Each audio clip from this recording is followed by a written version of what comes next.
இந்தியால மட்டும் இல்லாம, இன்னைக்கு உலகத்துல இருக்கிற ஒட்டுமொத்த பேருமே போயிங் அப்படிங்கிற தனிப்பட்ட கம்பெனி மேல செம காண்டுல இருக்காங்க. இப்ப யாராவது ஃப்ளைட்லாம் புக் பண்ற மாரி இருந்துச்சுன்னா, போயிங் அப்படியே ரிஜெக்ட் பண்ணிட்டு எல்லாருமே ஏர்பஸ் மூலமா போயிட்டு இருக்காங்க. ஏன்னா ஏர்பஸ்ல வந்துட்டு கடந்த 2 வருஷமா எந்த ஒரு ஆக்சிடென்ட் ஹிஸ்டரியுமே கிடையாது. ஆனா போயிங்க்கு வந்து பார்த்தீங்கன்னா, 2024ல வந்து 6 ஆக்சிடென்ட் ஆயிருக்கு. இந்த வருஷம் இது வந்து ஏர் இந்தியா வந்து பெரிய மேஜரான ஆக்சிடென்ட். இந்த மாரி ஒரு மோசமான ட்ராக் ரெக்கார்ட் வச்சுட்டு உட்கார்ந்திருக்காங்க. அப்படி இருந்துமே கூட கஸ்டமர்ஸ் என்ன சொன்னாலும் சரி, அதாவது இன்ஜினியர்ஸ் என்ன சொன்னாலும் சரி, இதுவே அந்த கம்பெனில இருக்கிற எம்ப்ளாயீஸே யாராவது எதாவது சொன்னாலுமே கண்டுக்கிறதே கிடையாது. ஒன்லி ப்ராஃபிட் மோட்டிவோட மட்டும் தான் போயிட்டு இருக்காங்க. அதையும் மீறி அந்த கம்பெனிலேருந்து நெறைய பேர் வெளிய வந்து, நெறைய பேர் விசில் ப்ளோவர்ஸா மாறுனாலுமே அவங்கள போட்டு தள்ளிட்டு கேஸ மூடிடுறாங்க. அப்படிதான் வந்துட்டு ஜான் பார்னெட் அப்புறம் ஜோஷுவா டீன் அப்படிங்கிற 2 பெரிய எம்ப்ளாயீஸ வந்துட்டு போட்டு தள்ளியிருக்காங்க. இத்தனைக்கும் அந்த ஜான் பார்னெட் வந்து யாருன்னு பார்த்தீங்கன்னா, குவாலிட்டி மேனேஜராவே இருந்திருக்காரு. அவரு வந்து போயிங் மேல என்ன குற்றச்சாட்டு வச்சிருக்காருன்னா, டைட்டேனியம் மாரி ஒரு குவாலிட்டியான ரா மெட்டீரியல்ல செய்யாம எல்லாத்தையும் வந்துட்டு ஸ்டீல்ல செஞ்சு போட்டுட்டு இருக்காங்க. போல்ட்டா இருக்கட்டும், அப்புறம் இன்னர் பார்ட்ஸா இருக்கட்டும், அப்படி சொல்லி ஒரு குற்றச்சாட்டுலாம் வச்சிருந்தாரு. இதே மாரி இன்னும் நெறைய குற்றச்சாட்டுலாம் வச்சிருந்தாரு. அதனாலேயே அவர் வந்து போட்டு தள்ளிட்டு அந்த கேஸையே சூசைட் மாரி திருப்பிட்டாங்க. ஆனா அவர் ஃபேமிலி மெம்பர்ஸ்லாம் எல்லாருமே என்ன சொல்றாங்கன்னா, அவர் வந்து சூசைட் பண்றதுக்கான எந்த ஒரு சூழ்நிலையுமே இல்ல. நான் ரொம்பவுமே ஹேப்பியா தான் இருந்தாரு கடைசி நொடி வரைக்கும். அப்படின்னு தான் சொல்லிட்டு இருந்தாங்க. இப்படிப்பட்ட ஒரு மோசமான போயிங் அப்படிங்கிற அந்த கம்பெனியோட பாஸ்ட் ஹிஸ்டரி எல்லாம் ரொம்ப ரொம்ப ரொம்ப பேடா இருக்கு. அவங்க ஃபிளைட் மட்டும் ரிப்பீட்டடா வந்து பார்த்தீங்கன்னா ஆக்சிடென்ட் ஆயிட்டே இருக்கு. நெறைய உயிரிழப்பு வந்து வந்துட்டே இருக்கு. கம்பேரிங் டு ஏர்பஸ் இது வந்து ரொம்ப ரொம்ப மோசமா தான் போயிட்டு இருக்கு. அப்படி வந்துட்டு சிக்னல் கோளாறு இல்லாம, கம்யூனிகேஷன் கேப் இல்லாம, வெறும் போயிங்னால மட்டுமே டெக்னிக்கல் மால் ஃபங்க்ஷன் ஆகி நெறைய ஆக்சிடென்ட் ஆகி நெறைய உயிரிழப்புலாம் நடந்திருக்கு. அந்த ஆக்சிடென்ட் ஒரு 5 ஆக்சிடென்ட்ட பத்தி தான் நான் பார்க்க போறேன். இந்த 5 ஆக்சிடென்ட்டுமே வந்துட்டு ரொம்ப ரொம்ப கேர்லெஸ்ஸான ஒரு மிஸ்டேக்னால தான் வந்து போயிருக்கு. எல்லாமே போயிங் கம்பெனினால மட்டும் தான். இந்த வீடியோவ பார்த்து முடிச்சதுக்கப்புறம் அத்தன பேருமே வந்துட்டு போயிங் மேல செம காண்டுல இருப்பீங்கன்னு மட்டும் அது மட்டும் கன்ஃபார்மா நான் சொல்றேன். இதுல நம்ம ஃபர்ஸ்ட் பார்க்க போற ஆக்சிடென்ட் என்னன்னா, ஜப்பான் ஏர்லைன்ஸ் ஃபிளைட் 123 அப்படிங்கிற இந்த ஃபிளைட் தான். இந்த ஆக்சிடென்ட் எப்ப நடக்குதுன்னு பார்த்தீங்கன்னா, ஆகஸ்ட் 12, 1985 வருஷம் நடக்குது. இந்த ஆக்சிடென்ட் தான் வந்துட்டு ஏவியேஷன் ஹிஸ்டரியிலேயே வந்துட்டு ஒரு சிங்கிள் ஏர்கிராஃப்ட் போய் அதிக டேமேஜ் ஏற்படுத்தின ஒரு ஆக்சிடென்ட். அதிக பேர் இறந்து போனது வந்து இந்த ஆக்சிடென்ட்னால மட்டும்தான். என்ன ஃபிளைட் மாடல்னு கேட்டீங்கன்னா, போயிங் 747 அப்படிங்கிற இந்த ஒரு மாடல் தான்.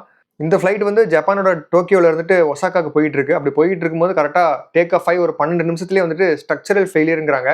ரொம்ப மோசமான ஒரு ஸ்ட்ரக்சரல் ஃபெயிலியர். அதாவது அந்த ஃபிளைட்டோட அமைப்பே வந்து ரொம்ப மோசமா தான் இருந்திருக்கு. இதுவுமே வந்துட்டு போயிங்கோட அந்த ஒரு அலட்சியத்துக்கு கீழ தான் வருது. 12 நிமிஷத்துலயே இந்த மாதிரி மோசமான ஒரு சேதாரம் ஏற்பட்டனால பைலட்ஸ்லாம் 2 பேருமே சேர்ந்து ரொம்ப போராடுறாங்க. ஒரு 32 நிமிஷத்துக்கு போராடி அதுக்கப்புறம் ஒரு மவுண்ட் தகாமாரா அப்படிங்கிற அந்த இடத்துல போய் விழுந்து சதறுது. இது வந்து கரெக்டா அந்த டோக்கியோட ஏர்போர்ட்ல இருந்து கிளம்பி ஒரு 100 கிலோமீட்டர்ஸ்குள்ளேயே இதெல்லாம் நடந்து முடிஞ்சிருச்சு. இதுக்குள்ள மொத்தம் எத்தனை மனுஷங்க இருந்திருக்காங்கன்னா 524 பேர் இருந்திருக்காங்க. அத்தனை பேரை கேரி பண்ணிட்டு போயிட்டு இருந்திருக்கு. அத்தனை பேத்துல 50 பேரை தவிர மத்த எல்லாருமே வந்துட்டு இமீடியட்டா ஸ்பாட்ல விழுந்தோடனே இறந்து போயிடுறாங்க. அந்த 50 மீதி இருக்கிற அந்த 50 பேருமே வந்துட்டு சிவியரான ஒரு இன்ஜுரி. அதாவது நார்மலான இன்ஜுரி எல்லாம் கிடையாது. நெருப்பு காயின்லாம் பட்டா எப்படி இருக்கும் அந்த மாதிரி ஒரு மோசமான ஒரு இன்ஜுரி. அதாவது நார்மலா நமக்கு ஒரு தீப்பெட்டியோட அந்த தீயை எந்த அளவுக்கு நமக்கு வலிக்கும். ஆனா அதெல்லாம் வந்துட்டு பாத்தீங்கன்னா இந்த ஃபிளைட்டோட பெட்ரோல்லாம் வந்துட்டு இன்டென்ஸா இருக்கும். அந்த தீப்பெட்டியோட அந்த தீயை விட 1000 மடங்கு இன்டென்ஸா இருக்கும். அந்த மாதிரி ஒரு மோசமான வலியை கொடுக்கக்கூடிய ஒரு ஃபயர் அது. அவங்களுக்கெல்லாம் ட்ரீட்மெண்ட் பார்த்த டாக்டர்ஸ்லாம் என்ன சொல்றாங்கன்னா, அவங்களுக்கெல்லாம் இப்ப கூட அத நெனச்சா தூக்கம் வராது. அந்த அளவுக்கு ஒரு கொடூரமான ஒரு நாட்கள் அப்படின்னு சொல்றாங்க. ஏன்னா அந்த ஆக்சிடென்ட்னால இன்ஜூர் ஆன அத்தனை பேருமே வந்துட்டு வலி தாங்கவே முடியல. ஏன்னா முக்காவாசி பாடி வந்து எரிஞ்சிருச்சு. அவங்களால வந்துட்டு இதுக்குமே சர்வைவே ஆக முடியாது. எப்படி செத்துருவாங்க. அதனால வந்துட்டு அத்தனை பேஷண்ட்ஸும் வந்துட்டு எனக்கு கொன்றுங்க என்னால முடியாது அப்படின்னு சொல்லி அந்த அளவுக்கு ரொம்ப கதறி இருக்காங்க. எல்லாமே வந்துட்டு இந்த போயிங் மேனுஃபேக்சரர்ஸோட அலட்சியத்தினால மட்டும் தான் எல்லாமே நடந்திருக்கு. அதுக்கப்புறம் பார்த்துட்டீங்கன்னா ஒட்டுமொத்தமா இந்த 524 பேருமே செத்து போறாங்க. இதுதான் இந்த ஆக்சிடென்ட் தான் வந்துட்டு ஹிஸ்டரியிலேயே ஒரு தனி விமானம் போயிட்டு அதிக பேர்த்த கொன்னதுல வந்து இதுதான் ஹிஸ்டரியிலே நம்பர் 1ல இருக்கு.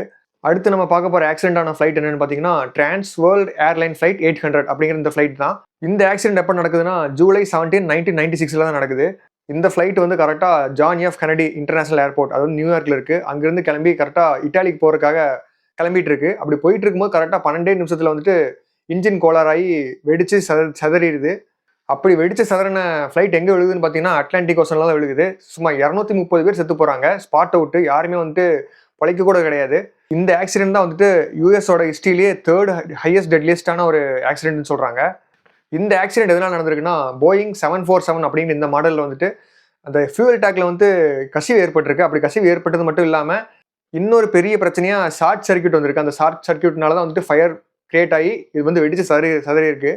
அதுபோக பார்த்துட்டீங்கன்னா, இந்த ஃபிளைட்டோட விங்ஸ்ல வந்துட்டு இன்னும் நிறைய பிரச்சனைலாம் இருந்திருக்குன்னு சொல்றாங்க. கிளம்பும்போது எத்தனை பிரச்சனை பாருங்க. ஃபியூல் டேங்க்ல கசிவு, அதுக்கப்புறம் ஷார்ட் சர்க்யூட், அதுக்கப்புறம் விங்ல பிரச்சனை. இத்தனை பிரச்சனை வச்சுட்டு எப்படி தான் அந்த ஃபிளைட் டேக் ஆஃப் பண்ணாங்கன்னே தெரியல. சரியா இந்த ஆக்சிடென்ட் நடந்து 1 வருஷத்துக்கு அப்புறம் என்ன சொல்றாங்கன்னா, ஃபுல் அண்ட் ஃபுல்லி போயிங் தான் இதுக்கு காரணம் அப்படிங்கிற மாதிரி கண்டுபிடிச்சிட்டாங்க. ஸோ இந்த ஒரு பேரழிவுக்கு காரணமே வந்துட்டு பார்த்தீங்கன்னா போயிங் தான்.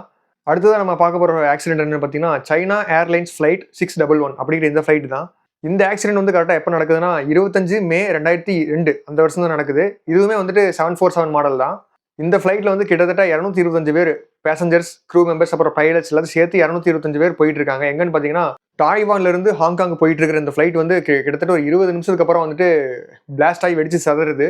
எங்க வெடிச்சு சதறுதுன்னு பார்த்தீங்கன்னா கிட்டத்தட்ட அந்த ஃப்ளைட்ல இருந்து கிளம்பி ஒரு 43 கிலோமீட்டர் போயிருக்கு. அப்படி போகும்போது கரெக்டா பெங்கு ஐலாண்ட் அப்படிங்கிற ஒரு ஐலாண்ட் இருக்கு. அது மேலேயே விழுந்து மொத்தமும் பிளாஸ்ட் ஆயிருக்கு. யாருமே பொழைக்கவே இல்லை. இந்த ஆக்சிடென்ட்டுக்கான ரீசன் கேட்டீங்கன்னா எல்லாருமே டென்ஷன் ஆவீங்க. ஏன்னா அந்த அந்த டைம்ல வந்துட்டு தாய்வான் மக்களா இருக்கட்டும், ஹாங்காங் மக்களா இருக்கட்டும் ரொம்ப டென்ஷன்ல இருந்தாங்க. உச்சக்கட்ட கோவத்துக்கு போயிட்டாங்கன்னு சொல்லலாம். அந்த கோவத்துக்கெல்லாம் ரீசன் என்னன்னு கேட்டீங்கன்னா, மெட்டல் வந்து பிரேக் ஆயிருக்கு அப்படின்னு சொல்றாங்க. அதாவது ஒரு குவாலிட்டியே இல்லாத ஒரு மெட்டல்னால மட்டும் தான் இந்த ஆக்சிடென்ட் நடந்திருக்குன்னு சொல்றாங்க. இந்த ரிசல்ட் வந்து எப்போ வந்திருக்குன்னு பார்த்தீங்கன்னா, ஆக்சிடென்ட் ஆகி ஒரு 3 மாசத்துக்கு அப்புறம் தான் வருது. அதுக்கப்புறம் தான் மக்கள்கிட்ட வந்து ஒரு பெரிய புரட்சி நடக்குது. 2 நாட்டு மக்களுமே வந்துட்டு போயிங் மேல செம கோவத்துக்கு போறாங்க. அதுக்கப்புறம் தான் வேற வழியே இல்லாம எல்லாருமே ப்ரொடெஸ்ட் பண்றாங்கங்கிறது தெரிஞ்சுக்கிட்டு போயிங் சும்மா 200 கோடி ரூபா வந்து நஷ்டஈடு குடுக்குறோம் அப்படிங்கிற மாரி சொல்லியிருக்காங்க. அதுக்கப்புறம் தான் வந்து எல்லாருமே அமைதியானாங்க. ஆனா என்னதான் இருந்தாலும் வந்துட்டு உயிர் போனது போனது தான். போய் ஒரு குவாலிட்டியே இல்லாத ஒரு மெட்டலுக்காகவும் அதே மாரி ரிப்பேரே பண்ணாம விட்டுருக்காங்க. டெயில்ல வந்து நெறைய ப்ராப்ளம்லாம் இருந்திருக்கு. அது ரிப்பேரே ப்ராப்பரா பண்ணாம இருந்திருக்காங்க. அதனாலேருந்து இந்த ஆக்சிடென்ட் நடந்திருக்குன்னு சொல்றாங்க. கவர்மெண்ட்டே வந்து அஃபிஷியலா அனௌன்ஸும் பண்றாங்க. அது ப்ரூவும் பண்ணிட்டாங்க. இந்த சைனா ஏர்லைன்ஸ் ஃப்ளைட் கிராஷ் தான் வந்துட்டு தாய்வானோட ஹிஸ்டரியிலேயே நம்பர் 1ங்கிறாங்க. அந்த அளவுக்கு ஒரு மோசமான ஒரு விளைவ குடுத்திருக்கு. அடுத்ததா நம்ம பார்க்க போற ஃப்ளைட் ஆக்சிடென்ட் தான் வந்துட்டு ஜேஜூ ஏர் ஃப்ளைட் 2216. இந்த ஆக்சிடென்ட் வந்து எப்போ நடக்குதுன்னா 29 டிசம்பர் 2024. அதாவது ஒரு 6 மாசம் தான் இருக்கும். ஜஸ்ட் போன வருஷம் எண்டில் தான் இந்த ஆக்சிடென்ட் நடந்திருக்கு. ஃப்ளைட்டோட மாடல் என்னன்னு பார்த்தீங்கன்னா 737 அப்படிங்கிற மாடல் தான் 800 சீரிஸ். இந்த ஃப்ளைட் வந்து பேங்காக்ல இருக்கிற இன்டர்நேஷனல் ஏர்போர்ட்ல இருந்து கரெக்டா சவுத் கொரியால இருக்கிற மோவான் இன்டர்நேஷனல் ஏர்போர்ட்டுக்கு வந்து போயிட்டு இருக்கு. அப்படி கிளம்புற டைம்ல டேக் ஆஃப் ஆகும்போது கரெக்டா 2 பேர்ட்ஸ் வந்துட்டு அதோட இன்ஜின்ஸ் வந்து மாட்டிக்குது. அப்படி மாட்டிக்கும் போது அவங்க திருப்பி வந்து லேண்டிங் பண்ண ட்ரை பண்றாங்க. அப்படி பண்ணும்போது கரெக்டா லேண்டிங் கியர்ஸ் இருக்குல்ல, அது வராம இருந்திருக்கு. இந்த டயர்ஸ்லாம் இருக்குல்ல, அதெல்லாம் வரவே இல்ல அப்படிங்கிற மாரி சொல்றாங்க. அந்த அளவுக்கு ஒரு கேவலமான ஒரு மால் ஃபங்ஷன் எரர் வந்திருக்கு. ஒரு ஃப்ளைட் வந்து டேக் ஆஃப் ஆகுறப்ப பிரச்சனை இருந்தா கூட பரவால்ல.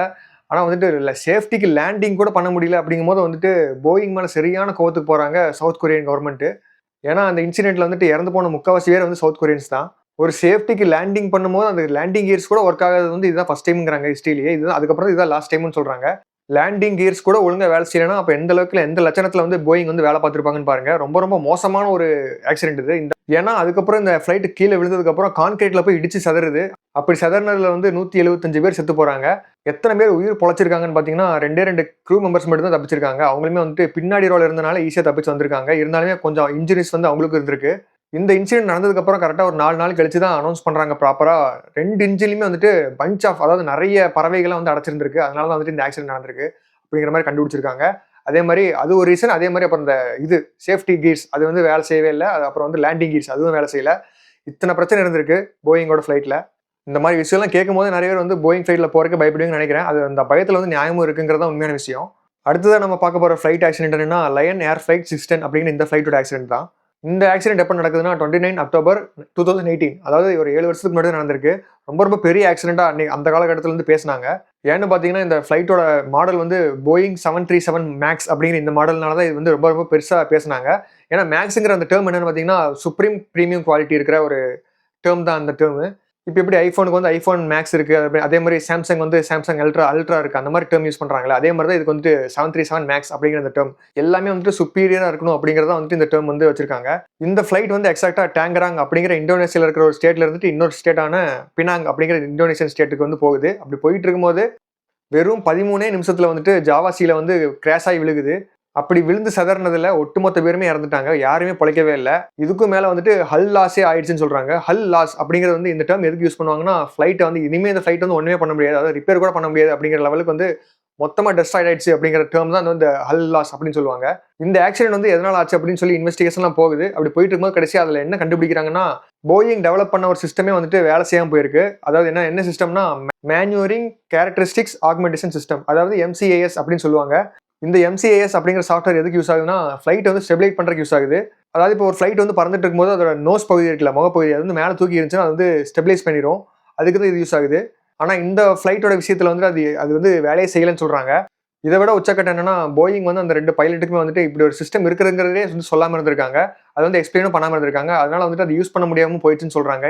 இதை வந்து இன்வெஸ்டிகேஷன்ல வந்து ப்ராப்பரா கண்டுபிடிச்சிருக்காங்க. இதனாலேயே வேற வழியே இல்லாம போயிங் கம்பெனி வந்துட்டு இந்தியன் மதிப்புல 150 கோடி ரூபாய் வந்துட்டு இந்தோனேஷியன் கவர்மெண்ட் கொடுத்திருக்காங்க. அந்த இந்தோனேஷியன் கவர்மெண்ட் வந்து கரெக்டா யார் யாரெல்லாம் இறந்திருக்காங்களோ அவங்க குடும்பத்துக்குலாம் கரெக்டா அமௌண்ட் செட்டில் பண்ணி முடிச்சிருக்காங்க கேஸை. இதெல்லாம் தான் வந்துட்டு போயிங்கோட அக்லியான ஒரு ஆக்சிடென்ட் ஹிஸ்ட்ரி. இவ்வளோ ட்ராக் ரெக்கார்ட் வச்சிருக்காங்க, மோசமான ட்ராக் ரெக்கார்டு. இப்போ இதே மாதிரி தான் வந்துட்டு ஏர் இண்டியா வந்து கிராஷ் ஆயிருக்குங்கிற மாதிரி சொல்றாங்க. எல்லாத்துக்குமே காரணம் போயிங்கா தான் இருக்கணும் அப்படிங்கிற மாதிரி மேக்ஸிமம் கிட்டத்தட்ட உறுதிப்படுத்திட்டாங்கன்னு சொல்லலாம். ஏன்னா சிக்னல் இல்லாட்டி வந்து கம்யூனிகேஷன் ப்ராப்ளம்லாம் இருக்கிற மாதிரி தெரியல. முழுக்க முழுக்க வந்துட்டு ஃப்ளைட்டோட கோளாறு தான் அப்படிங்கிறத வந்து முன்னாடி பயணிச்ச ஒருத்தரே வந்து போட்டிருந்தாரு. அதெல்லாம் வச்சு தான் விசாரிப்பாங்கன்னு நினைக்கிறேன். ஏன்னா இப்பவே வந்துட்டு போயிங்கோட ஷேர்லாம் வந்துட்டு 23% வந்து அடி வாங்கியிருக்கு. ரொம்ப ரொம்ப அதில் பாதாளத்துக்கு போயிட்டு இருக்கு. இனிமேலாவது போயிங் ப்ராஃபிட் பின்னாடி ஓடாம மக்களோட சேஃப்டிக்கு முக்கியத்துவம் கொடுத்து பில்ட் குவாலிட்டியில இன்க்ரீஸ் பண்ணாங்கன்னா நல்லாயிருக்கும். அப்பதான் வந்துட்டு ஃபியூச்சர்ல அவங்களும் ஏர்பஸோட குவாலிட்டியை வந்து மெட் பண்ண முடியும். இதெல்லாம் தாங்க இந்த வீடியோல நான் சொல்லணும்னு நினைச்சேன். தேங்க்யூ ஆல் ஃபார் வாட்சிங்.